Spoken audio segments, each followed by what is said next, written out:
Hey everyone, it's Ben. I am the Kansas Geek Man, huge Star Wars fan since I was a wee little lad, and love talking and debating about the wars with fellow fans. Also, artist that does work for Top Star Wars trading cards and more.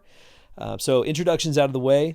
Today, I just wanted to talk about something that I've been dealing with over the past 24 hours, just kind of thinking through some stuff. So, on my recent video that I did yesterday about the Star Wars clip that was released in jetpacks. On the video, I made reference to how casual fans will enjoy it.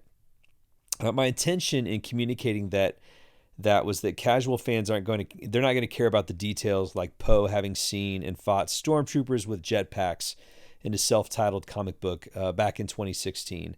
But a great point was made to me on my Instagram about assuming that only casual fans will like the film. So this was in my DM. So as a longtime 40-something-year-old Star Wars fan, this Instagrammer expressed how much he loves the new films, and that I shouldn't be assuming that all longtime fans wouldn't like The Rise of Skywalker based on this clip, and it's ignoring continuity with its canon. And after a very respectful dialogue in our DMs, it kind of got me to thinking, because it really was a great conversation, and it did get me thinking. First off, it was actually, it was very respectful, and as I've said, I enjoy talking about Star Wars, good, bad, and ugly, and especially if it doesn't spiral into something that just is unhealthy. I had a few Twitter responses as well with the same comments that really weren't as kind. And Twitter is always more of a cesspool of degenerates who don't know how to communicate. Anyway, so it got me to thinking there is definitely a segment of fandom who disagree with my point of view, and longtime fans of the franchise who consider themselves hardcore or not casual fans, that they're willing to look at the films for what they are, just entertaining Star Wars movies. And on Twitter, I was told that I'm nitpicking and I need to pull the stick out of my butt. Well, I refuse to do that. I will keep that stick launched up there as long as I have to, in order to hold these creators accountable to the promises made when Lucasfilm was purchased and they decided to scrap the expanded universe, which, by the way, I had no issue with. But they made promises to make everything now canon, that everything between the films to the TV shows to the games, books, and comics, all that stuff was going to matter. And like I said in my previous video, if they wouldn't have made that promise, I wouldn't have wasted my time and money buying the books and comics, quite frankly. They used that was used as a point of getting people to jump in. And I was excited about jumping on board. I was excited about it. So when I see these types of things, these continuity breaks, it just really disappoints me. After I spent all that money, and I actually quit buying the books and the comics for various reasons, which I won't get into here. That's another video, as Maz Kanata said. That's a story for another time. Of course, if I follow through with it, I may actually do a video on it, but we'll see, which they haven't done for the movies. Anyways, it did get me thinking about my statement, though. The interactions with some of these fans did get me wondering, am I using the phrase casual fans incorrectly?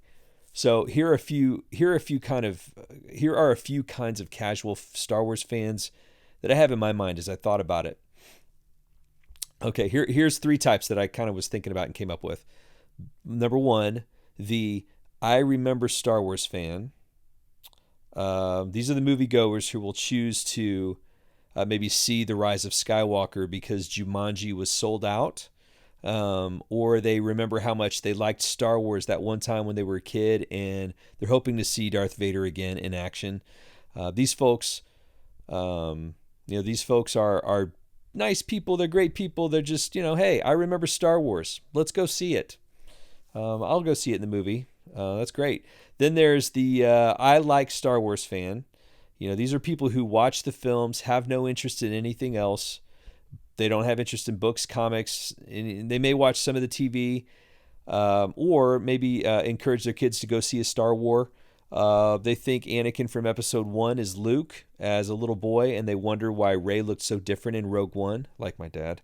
So, so you kind of have to, they like Star Wars. They'll go see the movie, intentionally go see it. They'll buy tickets ahead of time. The third one is the I live Star Wars fan. People who are willing to overlook continuity for the sake of supporting the brand no matter what.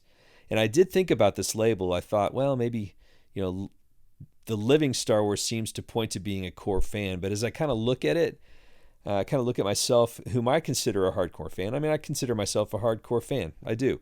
I wouldn't say it's life, though. I used to be this fan. I used to say, hey, Star Wars is life. I live Star Wars. I used to be willing to overlook anything for the sake of supporting Star Wars. But now I'm in the opposite place. I'm more willing to hold creators to the standard we came to expect because of what has been delivered to us for almost 40 years. And to me, I think that is more important than just being someone who is willing to do whatever it takes to support the brand and make sure the brand is good. I love the brand. I love Star Wars. And that's why I point these things out, is because I think Star Wars should be better than sometimes what we get. And if you look at these, none of these is really defined by how long someone has watched Star Wars movies. I mean, you could be 45, you could have seen the original trilogy in theaters, and still have been, and you could still be a casual fan. So as I thought about this, the question came to my mind: if you profess to be a non-casual fan and you were willing to not nitpick the details left out or ignored, maybe you are a casual fan. It's something to wrestle with personally there, folks. Retconning or coming up with a pass for continuity errors does not count to me. You're still just trying to let it slide. So my theory is that with current Star Wars, the priority has become, since 2013, when they started writing and filming The Force Awakens, the priority became, let's grab the casual fan. And I feel like it's evident by its story thread that so closely resembles A New Hope, that being The Force Awakens, resembles A New Hope fans. Like myself predicted every plot point while watching that film. Heck, one might even say it started the moment they decided to give Clone Wars the axe. They wanted to capture the lightning in a bottle that was the Old Testament. And you can I think you can trick yourself into thinking you're successful by making billions on that first film, but when the casual fans move to the next thing, like Frozen, Jumanji, or Marvel, it's the long-time invested hardcore fans that will carry you through those dark times, buying your books, your comics, your toys. Neglecting your core fans who care about the details are the ones who will be there to buy what you're selling when the lightning quits striking. So that's just kind of what I was thinking. It got me thinking, got me pondering. It was a great conversation, and you can see some of my Twitter interactions here with some people. I've left their names off to protect them. But I just think that fandom right now, I think that we are too willing to accept what they're feeding us, and we're too willing to just say, give them a pass for a promise that was made and then is not kept. They can do it. We've seen it. We're seeing it in The Mandalorian, as I mentioned on my last video. So to you Star Wars fans, go be a hardcore fan that cares about the details. You deserve better. Thanks for watching. Hey, thanks so much for watching this video. If you enjoyed it, please take a moment and give it a thumbs up, and maybe consider following the Kansas Geek Man channel. You can also find me on Instagram and Twitter over at KS Geek Man.